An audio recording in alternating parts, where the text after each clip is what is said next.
Lui, il faut lui faire ça le matin.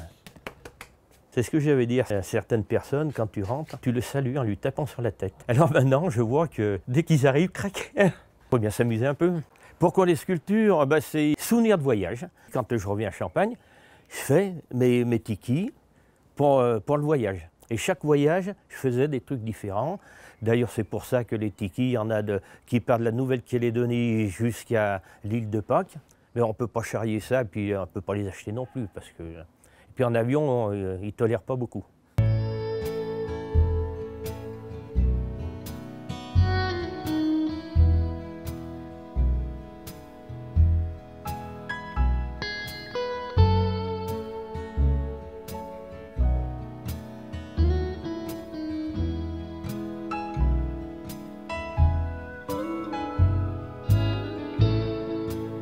Alors des sculptures comme celle que j'avais exposée à Bénaud, il y en a là-dedans. Toutes les petites, elles sont stockées là, parce qu'il faut bien que je les mette quelque part. J'ai plus de place à l'intérieur. Il n'y en a pas un pareil, pourquoi? Parce que j'ai pas un bout de bois identique. Hein. Alors lui, il est assis, quoi, toi.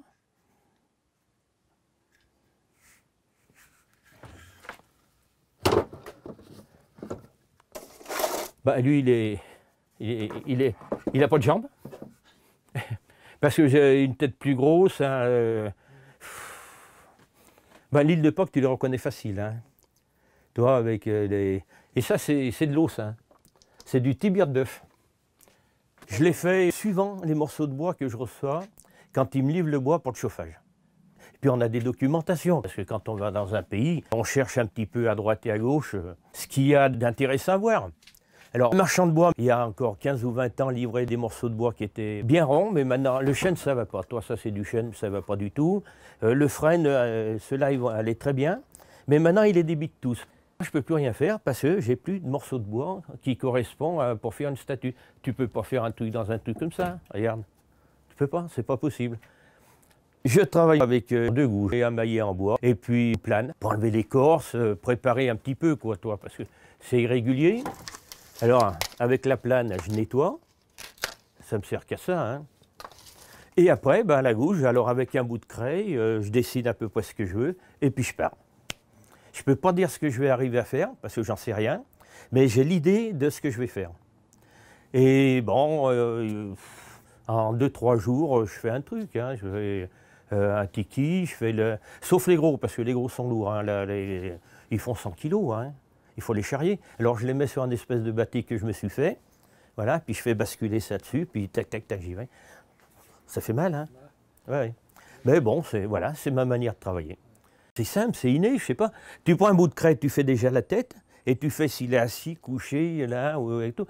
Et puis de là, après, tu pars, tu fais des jambes, tu fais en 3D, je sais pas comment ils appellent ça maintenant.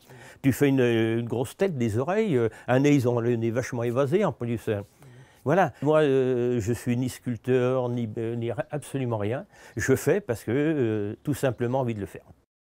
J'ai commencé à faire des sculptures. Le jour où je pouvais plus avoir, j'avais plus d'appareil photo, j'avais plus de caméra. L'appareil photo, on a été pillé à Mayotte, l'appareil photo est parti. La caméra, c'était en Équateur, et elle a explosé. Parce que dans la forêt tropicale, là-bas, on oublie tous qu'il pleut du matin au soir et du soir au matin. Des trompes d'eau, elle n'a pas résisté. Nous, l'eau est chaude, elle fait peut-être 30 degrés, quoi, donc tout ça va bien. Même avec les caots, c'est même pas la peine d'en mettre. Parce Mais la caméra, elle n'était pas tropicalisée, et elle est partie. Alors, on n'avait plus rien. Alors, j'en avais marre d'acheter des appareils photo, des trucs comme ça. J'ai dit, je vais me faire mes trucs. Les tikis, c'est ce qui m'intéressait le plus. Les premiers, je les fais en Grèce. Il n'est pas beau, mais il existe toujours, il est chez un copain là-bas. Donc c'est pour ça que...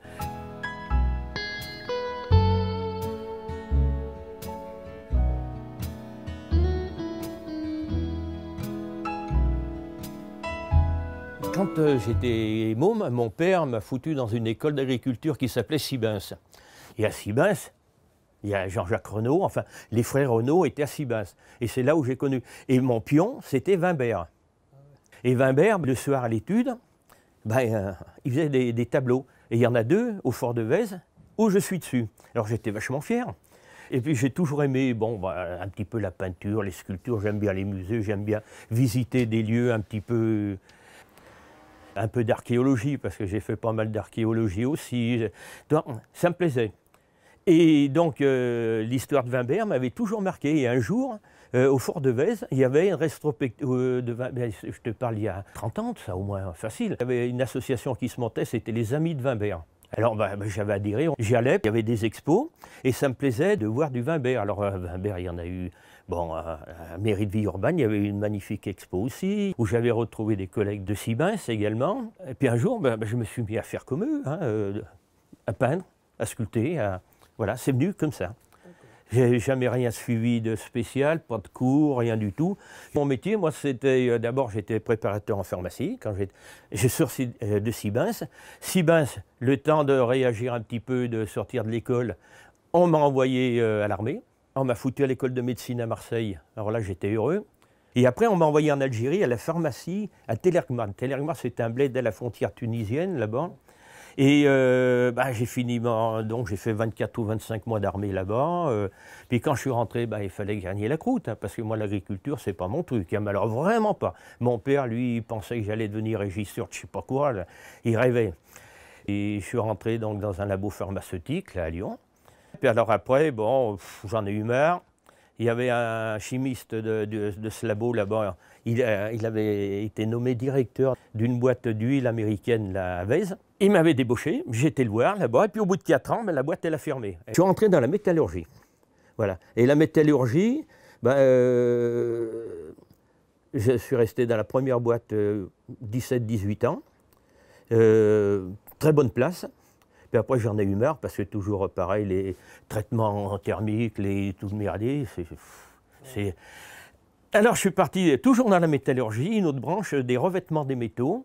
Et là, la boîte, je suis encore au moins 17-18 ans aussi, voilà.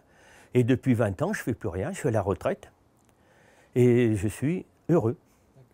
Mais bigrement heureux. Certains voyages, comme le Burkina Faso, puisqu'on en parle en ce moment, j'ai dû faire à peu près 200 petits tableaux. L'idée est venue parce que là-bas, ils vendent bien des petites cartes, des cartes, pas des cartes postales, dans ce style, un peu.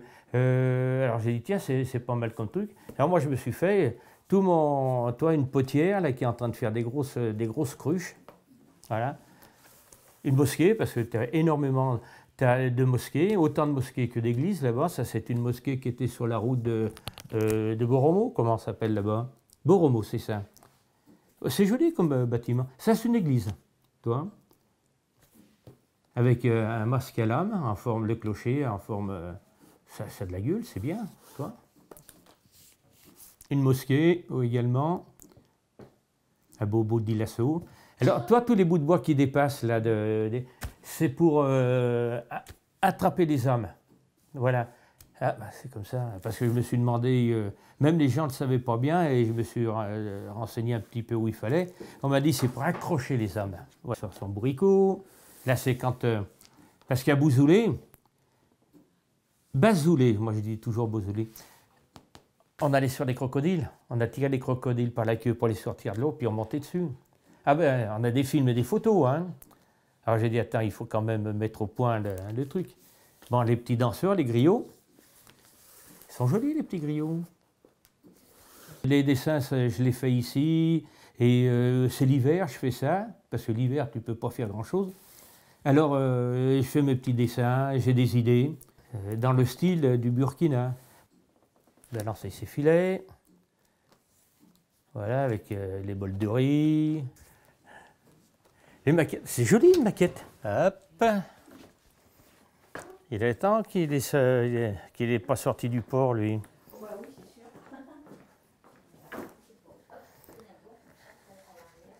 J'ai trouvé joli, alors j'ai fait des maquettes, voilà, je me suis... Qu'est-ce que c'est le morceau de bois? Ben oui, c'est celui qui tient le gouvernail, ça, en cas de tempête. Et tout fonctionne dessus. Alors j'ai collé, bien entendu, parce que autrement tout le monde tirait dessus. Là. Mais toi, toutes les poulies sont en état de fonctionnement, tout marche. Là, tu peux y aller. Toi, même les échelles, c'est tout fait avec des pinces, 2 pinces, et tu fais tes échelles. C'est du boulot. Pour un truc comme ça, il faut à peu près... en travaillant 6 heures par jour, 30 jours par mois, complet, samedi et dimanche. Il faut un mois et demi. Un mois et demi et encore, il ne faut pas trop... C'est du boulot parce qu'il faut tout fabriquer. Tu as des plans. Et puis après, tu achètes tes petits bouts de bois. Puis après, ben, avec les plans que tu fais. Les canons, c'est pas moi qui les ai faits. Tout le reste, ben, c'est de la fabrication locale. Hein. Alors, je me suis fait mes petits décors également pour que ça ressemble à quelque chose. Alors, là, pas de plan. Bon, ça, c'est retour du Pacifique, là-bas. Toute la dernière bordée, elle est cousue. Alors ensuite, tu as tous ces petits bateaux. Lui, c'est un bateau qui navigue sur l'Indus pour le transport du bois. Alors, je fais toutes les voiles, je fais tout. Hein. Ça, c'est un bateau hollandais. Tu vois, avec les dérives pivotantes. Oh, putain, il faut être... C'est pour naviguer sur les canaux, comme il n'y a pas beaucoup de tirants d'eau, donc ils sont obligés d'avoir des dérives pivotantes. J'ai pas de plan, mais tu prends une documentation, puis tu retailles dessus. Hein. Alors ça, c'est des petites barcasses aussi, tu vois, il y a une pinardière méditerranéenne. C'est pas un caïque, pas tout à fait. Tu vois, et pour descendre à la cave, tu peux descendre à la cave, là, tac, là. Voilà, toi, ça ouvre. Hop, je referme parce que c'est une tempête. Voilà. Bon, c'est joli comme truc. Je crois que le premier, si je me souviens, c'est lui que j'ai fait. Alors, comme j'ai vu que j'avais réussi, eh ben, j'en ai fait d'autres. Tout simplement, ça m'a occupé pendant pas mal de temps. Mais non, mais attends, il voulait plus de moi au boulot. Il fallait bien que je m'occupe. Alors, j'avais trouvé ça.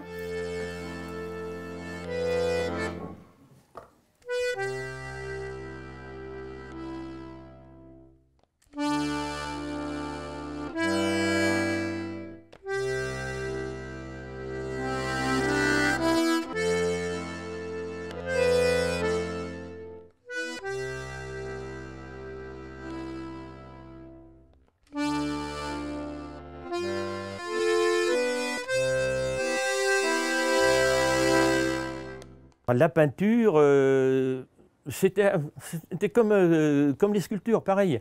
On avait marre d'acheter des petits machins comme ça, des matins, moi je veux les faire. Et puis j'ai commencé à en faire, parce que ma bonne femme, elle achetait bien des trucs. Oh, putain, il dit, mais arrête d'acheter des trucs pareils, c'était pas... Je vais les faire, et je me suis mis à peindre. Alors au début, c'était pas bien beau, ce qui est normal. Et puis petit à petit, ça s'est amélioré. Je fais pas mal d'expos. Je mettais... un bistrot à la Croix-Rousse, là-bas, rue Lénaud, les tableaux. Alors, j'entendais parler les gens, ils disaient « qu'est-ce que c'est moche, c'est moche, c'est moche ». Mais le patron, il voulait que j'en mette. Alors moi, j'en mettais. Toutes les semaines, je montais là-bas. Et les tableaux disparaissaient, mais j'avais un chèque à la place. J'ai jamais su qui les achetait. Alors, ça avait commencé comme ça. Et alors, j'en ai fait là-bas. Moi, ça me payait le casse-croûte. Et puis, bon, ça faisait une sortie. Non, mais c'était bien. J'en fais toujours un petit peu. Et quand je ne sais pas quoi faire, eh ben, je prends une toile, j'en fais un. Et bon, je ne vends pas. Maintenant, je ne vends absolument plus rien. Je garde ou j'offre à mes amis. Ça me fait ça fait un troc par moment. Parce que dans certains pays, moi j'amène un tableau. J'ai le casse-croûte gratos, t'es bienvenu chez nous, on est de la même famille, etc. Voilà. Et ça va une monnaie d'échange, quoi. Alors toi, ça c'est tous des tableaux de Champagne au Mont d'Or. Tu les vois là? Faut peut-être que je les sorte un peu.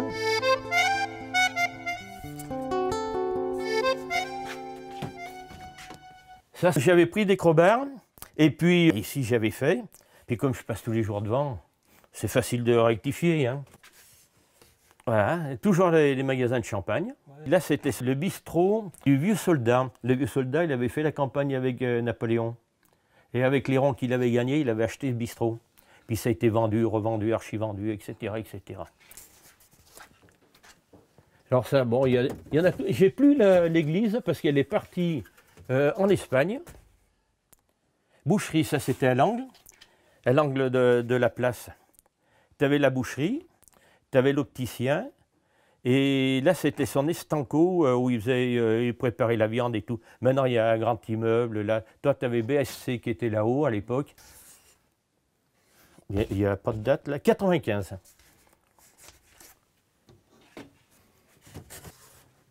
Ah ben ça tu l'avais vu là. la cour de l'Hôtel-Dieu.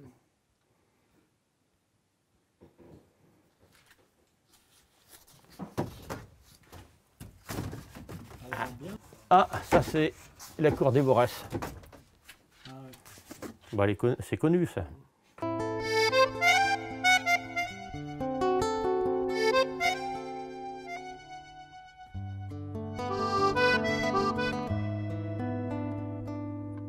Bon, ça c'est durant le jour. Tu as vu la nuit, tu vois le jour maintenant.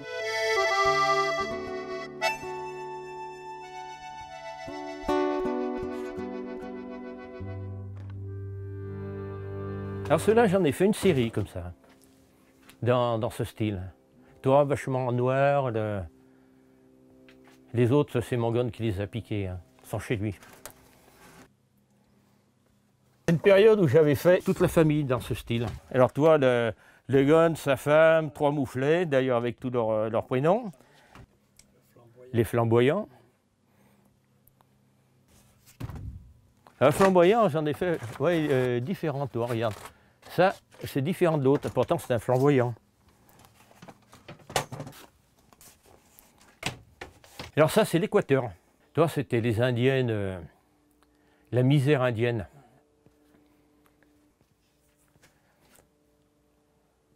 Bah, ça, c'est l'Italie, hein. Bon. Ça, c'est l'Etna. Bon, ça, c'est du Venise, ça se voit. Alors là, le cire, j'en avais fait toute une série. Est-ce qu'il y a une date? En 80. Eh, ça fait 35 ans. Après, j'avais fait tous les acrobates. Bon, ça, c'est encore d'autres tableaux, hein. Il y en a. Il y a tout ce que l'on veut, là, tous les pays. Là, c'est le chien qui est mort, le nôtre. On n'a plus de chien, plus de chat, nous, on n'a plus rien. Alors, les sardines, elle a fait beaucoup de bruit à Villeurbanne, parce que j'exposais à Villeurbanne une période là-bas. On m'a fait des gros yeux. Il paraît que ça faisait anarchiste. Parce qu'il y en a un, une tête de mule qui part de l'autre côté, alors que tout le monde va dans un... Il y en a qui avait essayé de m'expliquer ça, c'est pas vrai. Alors là, j'en ai fait des très grands pour des potes en Grèce. Là, c'est une petite île là, qui s'appelle Alatas, et on a des potes qui habitent juste là. Alors ça, c'est toute la mer, toi. Il avait acheté des petits tableaux à une Française qui vivait là-bas. Puis alors, il avait payé une fortune. Je lui ai dit, mais attends, moi, je vais t'en faire. Alors j'en ai fait un, mais qui fait quand même 2 mètres carrés, tu vois. Il est dans le salon, celui-là, il bouge plus, hein.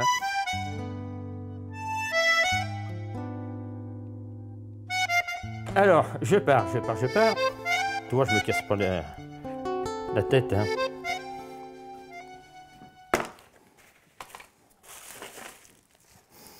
Que je sorte mes pinceaux, parce que j'en ai au moins 2 ou 3 qui fonctionnent. Ah, celui-là, il a l'air pas mal. On va faire un olivier. Tac, tac, tac. Alors, l'olivier. Alors, toi, je travaille là, sur le coin de la table, ou des fois, là, sur le canapé. Alors, je pars directement.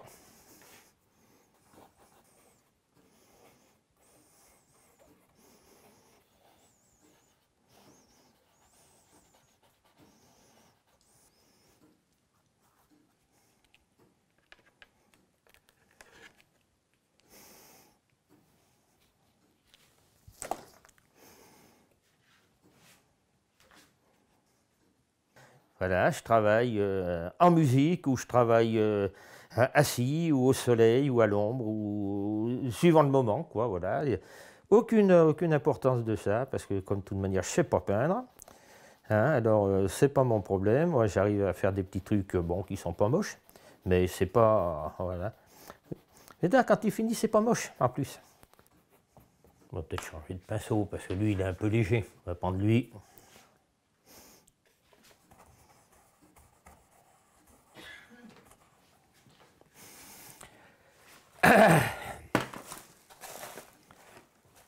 Mon truc, c'est un vrai bordel là-dedans. Mais ça marche.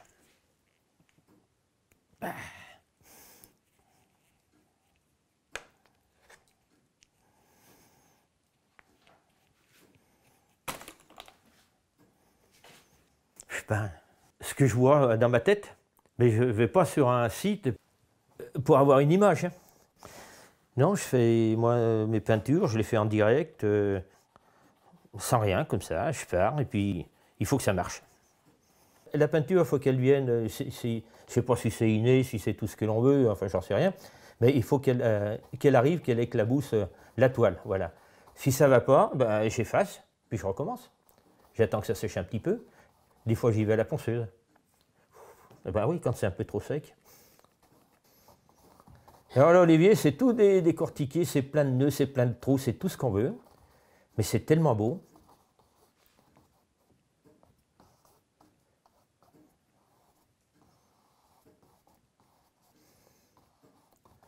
Alors tu sais que les oliviers, pour les tailler, ils coupent la moitié, les 3/4 de l'arbre.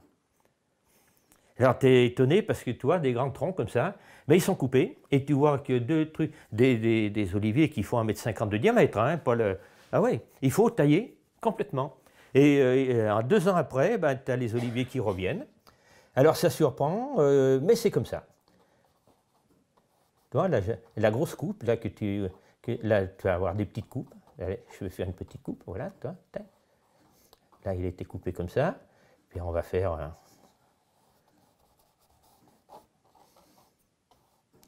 Voilà, là, on va déjà faire ça. Donc, voilà, le tronc est pratiquement terminé. Maintenant, on va disposer un petit peu des feuilles. Ben, attends, là, parce qu'il faut du blanc, il faut du rouge, il faut tout un tas de trucs dedans. Hein. Ça, c'est pas le... Alors, on va mettre un petit peu de blanc. Le blanc, on voit bien comme ça les trous.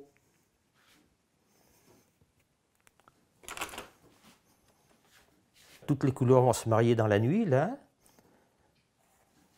Et demain, ce ne sera plus du tout les mêmes couleurs.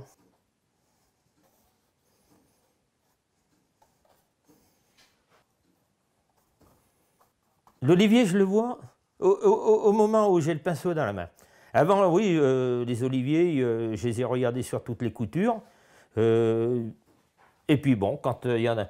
Et puis après, moi, je me fais mon petit... Voilà, mon petit truc à moi, là, mes petites idées.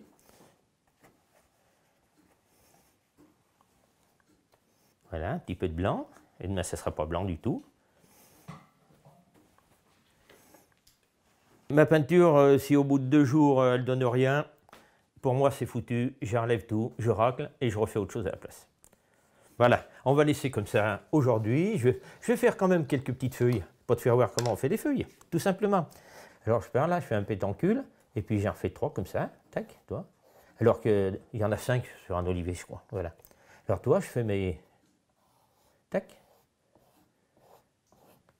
Alors tu me dis combien tu veux de kilos d'olive après, parce que ça n'a rien à voir avec la feuille d'olivier.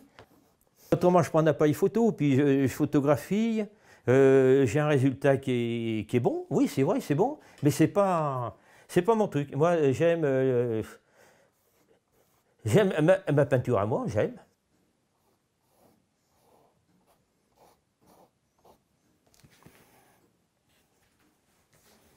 Voilà. C'est le printemps, donc toutes les feuilles, ça sort. C'est facile à faire.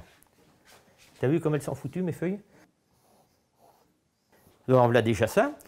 On va faire 2-3 fruits pour faire voir. Alors, les fruits, c'est pareil, hein, c'est facile à faire une olive. Alors, j'ai des olives qui sont faites en bleu, qui sont faites en... Toi, l'olive, tu fais ça, tac, et puis regarde, voilà une olive, 2 olives, 3 olives, 4 olives, toi. Puis après, tu fous une couleur. C'est les olives à moi, ça. Hein. Combien de kilos dessus? Toi, tu fais tes olives, là. Puis après, j'ai les olives, ben, bien entendu, elles sont soit bleues, soit vertes, soit... Moi, je crois que là, on va laisser sécher, tranquillement.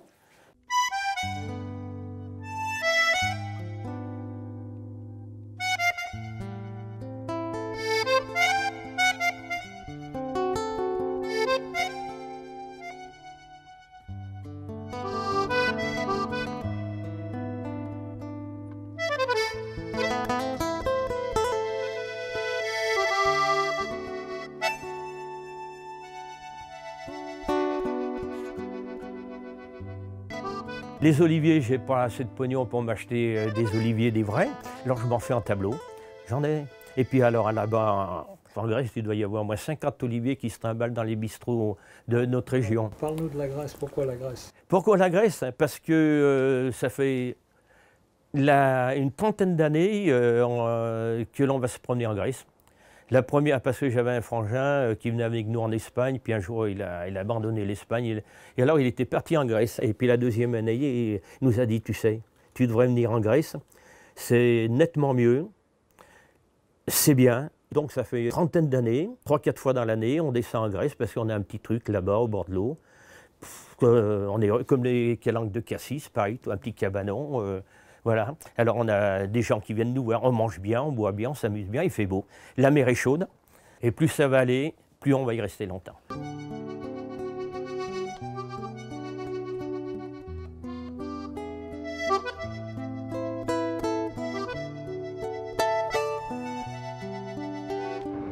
Alors en Grèce, je peins beaucoup, voilà.